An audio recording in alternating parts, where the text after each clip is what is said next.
আল্লাহর রসুল বৈশা আছেন, তো জিবরিল আলাইহিস সালাম হাসতে হাসতে আসছে, বড় খুশি আজকে। আল্লাহ রসুল জিজ্ঞাসা করছে, এত খুশি কেন? বলছে, সুসংবাদ নিয়ে আসছি, আপনিও খুশি হয়ে যাবেন। বলছে, কি সুসংবাদ? 70,000 উম্মত আপনার হিসাব কিতাব ছাড়া জান্নাতে যাবে। তো শুনতে দেরি, চেহারা মলিন হইতে দেরি হয় নাই। তো জিবরিল আলাইহিস সালাম বললেন, এটা কি?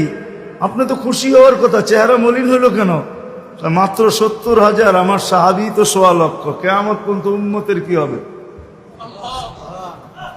এই জন্য চেহারা মলিন।